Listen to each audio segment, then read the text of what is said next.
साथियों, यहां जितनी इतनी बड़ी संख्या में हमारी माताएं, बहनें, बेटियां आई है, दूर दूर तक मैं देख रहा हूं। विकसित महाराष्ट्र, विकसित भारत के लिए हमारी बहनों, बेटियों का जीवन आसान बनाना, उन्हें सशक्त करना बहुत जरूरी है। जब महिलाएं आगे बढ़ती हैं तो पूरा समाज तेजी से प्रगति करता है। इसलिए पिछले 10 वर्षों में केंद्र सरकार ने महिलाओं को केंद्र में रखकर अनेक बड़े बड़े फैसले लिए हैं। पिछली सरकारों ने सैनिक स्कूलों से लेकर काम के कई क्षेत्रों में महिलाओं का रास्ता रोका हुआ था। ये मोदी है, उसने वो सारे बंधन हटाए, महिलाओं को ज्यादा से ज्यादा क्षेत्रों में काम के अवसर दे दिए, सारे दरवाजे खोल दिए। हमने नारी शक्ति बंधन अधिनियम के जरिए विधानसभाओं और संसद में महिलाओं को आरक्षण का अधिकार दिया। शौचालय से लेकर गैस सिलेंडर तक हर योजना के केंद्र में हमारी माताएं, बहनें ही रही है। हमने जब इन योजनाओं को शुरू किया था तब कांग्रेस के लोग हमारा मजाक उड़ाते थे, लेकिन आज वही योजनाएं महिला सशक्तिकरण का पर्याय बन गई है। मुझे खुशी है कि महाराष्ट्र की महायुति सरकार भी हमारे विजन को आगे बढ़ा रही है। माताओं को, बहनों के लिए यहां अनेक योजनाएं शुरू की गई है। आज महाराष्ट्र में हर डॉक्यूमेंट पर माता का नाम अनिवार्य कर दिया गया है। महायुति सरकार के इस फैसले का हर किसी ने खुले दिल से स्वागत किया। मुझे खुशी है कि महाराष्ट्र पुलिस में 25,000 बेटियों की भर्ती से एक नया विश्वास पैदा होने वाला है, महिलाओं का सामर्थ्य बढ़ने वाला है और महिला सुरक्षा बढ़ेगी और बेटियों को रोजगार भी मिलेगा। साथियों, हमारी सरकार महिलाओं के सशक्तिकरण के लिए जो कदम उठा रही है वो कांग्रेस और उसके गठबंधन को बर्दाश्त नहीं हो रहा है। आप जानते हैं कि महायुति सरकार की माझी लाड़की बहन योजना, ये माझी लाड़की बहन योजना की सिर्फ महाराष्ट्र में नहीं, देश के हर कोने में चर्चा है। लेकिन कांग्रेस माझी लाड़की बहन योजना को बंद करवाने के लिए भांति भांति साजिशें रच रही है। कांग्रेस के इकोसिस्टम वाले लोग इस योजना के खिलाफ कोर्ट तक पहुंच गए हैं। कांग्रेस और उसके साथियों ने ठान लिया है कि अगर उन्हें सत्ता मिली तो सबसे पहले इस योजना को बंद कर देंगे।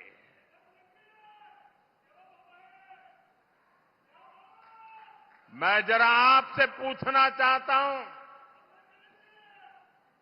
क्या महिलाओं के लिए ये योजना चलनी चाहिए कि नहीं चलनी चाहिए? महिलाओं को लाभ मिलना चाहिए कि नहीं मिलना चाहिए? महिलाओं को आगे बढ़ाने की योजनाएं चलनी चाहिए कि नहीं चलनी चाहिए? और इसलिए महाराष्ट्र के हर महिला को इन अगाड़ी वालों से सतर्क रहना है। ये लोग कभी नारी शक्ति को सशक्त होते नहीं देख सकते। पूरा महाराष्ट्र देख रहा है, कांग्रेस और अगाड़ी वाले लोग अब महिलाओं को किस तरह गाली देने पर उतर आए हैं। कैसी कैसी अभद्र भाषा, कैसे कैसे कमेंट, महिलाओं को नीचा दिखाने की कोशिश। महाराष्ट्र की कोई माता बहन कभी भी अगाड़ी वालों के इस कृत्य को माफ नहीं कर सकती। साथियों, भाषा भी और मातृभाषा तो एक तरह से हमारी मां होती है। मुझे गर्व है कि हमारी सरकार ने मराठी भाषा को अभिजात भाषा का दर्जा दिया है।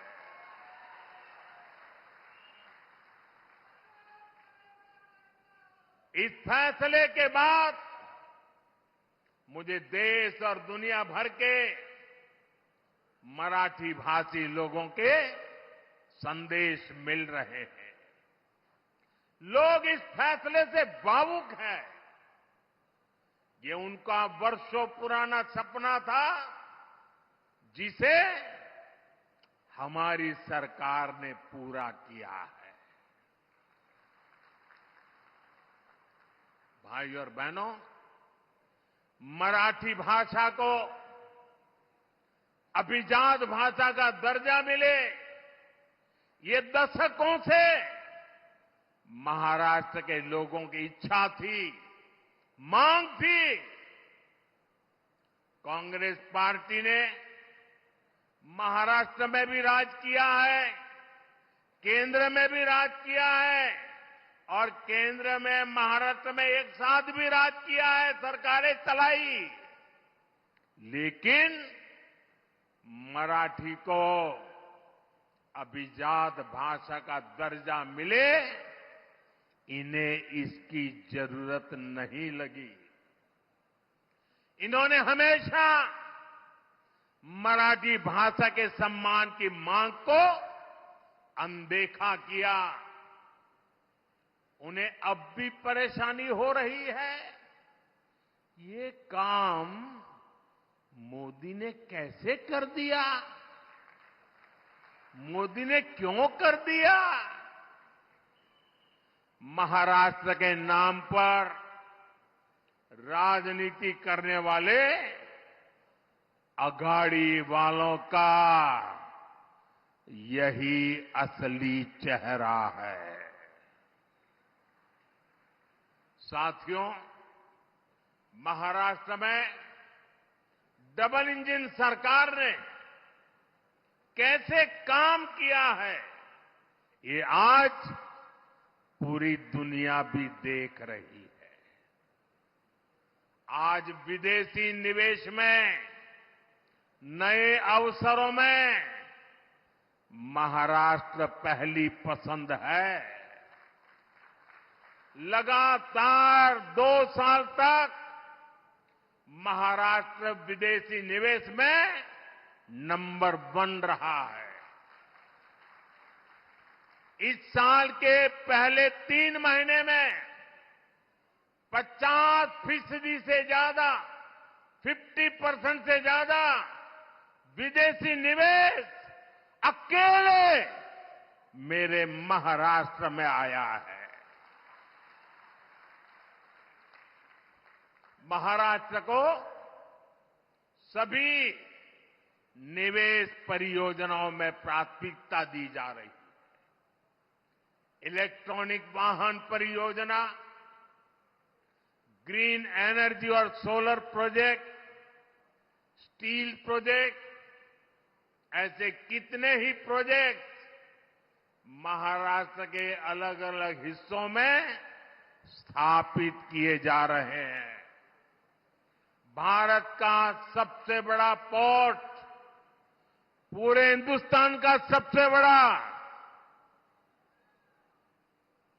ये पोर्ट भी, बंदरगाह भी हमारे महाराष्ट्र में बन रहा है। इंफ्रास्ट्रक्चर के बड़े प्रोजेक्ट से महाराष्ट्र में नए अवसर तैयार हो रहे हैं। साथियों, और जिस दिन मैं वाढवण पोर्ट के शिलान्यास के लिए आया था, उस दिन हमारे देवेंद्र जी ने पब्लिक में एक इच्छा व्यक्त की थी। उन्होंने कहा था कि हिंदुस्तान का सबसे बड़ा बंदरगाह बन रहा है, मोदी जी इतना सारा कर रहे हो, हजारों करोड़ लगा रहे हो, तो वहां एक एयरपोर्ट भी बना देना। उस दिन तो मैं चुप रहा था, लेकिन भाइयों बहनों, जैसे ही आचार संहिता खत्म होगी, जैसे ही महाराष्ट्र में महायुति की शपथ विधि हो जाएगी, मैं महाराष्ट्र सरकार के साथ बैठ करके देवेंद्र जी की इच्छा कैसे पूरी हो, इस बात के लिए काम करूंगा।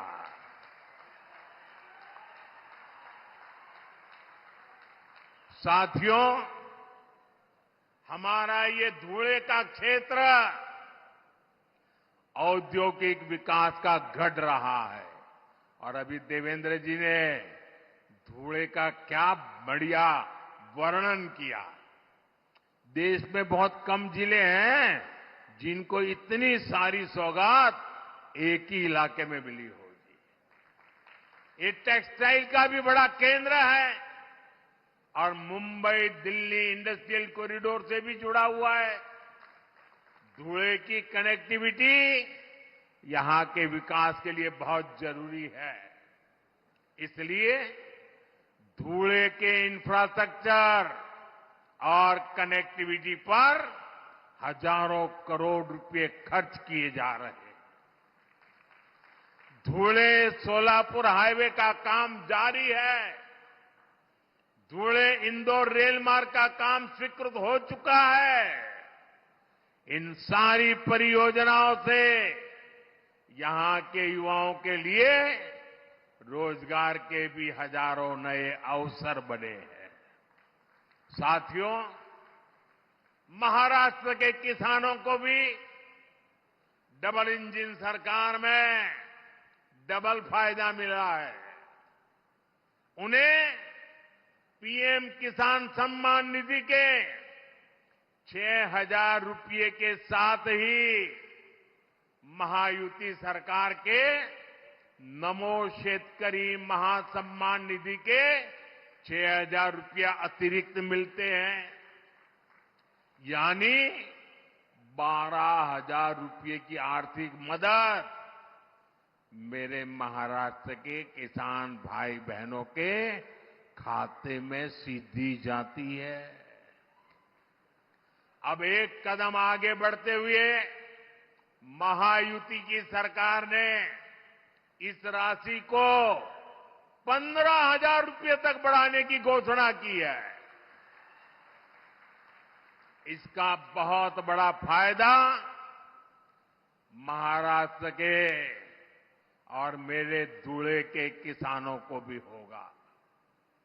केंद्र सरकार ने पिछले 10 वर्षों में किसानों के लिए जो काम किए हैं, उनसे कांग्रेस के खोदे गए गड्ढों को भरने में काफी मदद मिली है। आज किसानों के पास फसल बीमा की सुरक्षा है, किसानों को सस्ती बिजली के लिए सोलर पंप दिए जा रहे हैं, किसान की फसलों की खरीदारी भी आज रिकॉर्ड स्तर पर हो रही है, फसलों पर एमएसपी के दाम भी लगातार बढ़ाए गए हैं। यही बीजेपी और महायुति का संकल्प भी है और हमारा किसान खुशहाल हो और देश समृद्ध बने। साथियों, यहां धुले और आसपास के क्षेत्र में बड़ी संख्या में मेरे आदिवासी भाई बहन रहते हैं। सूरत के तो हम पास पड़ते हैं जी, आपके बिल्कुल एकदम सीधे पड़ोसी है, और इसलिए मैं इस इलाके से भी काफी परिचित रहा। बीजेपी ने हमेशा सबका साथ सबका विकास की नीयत से काम किया है।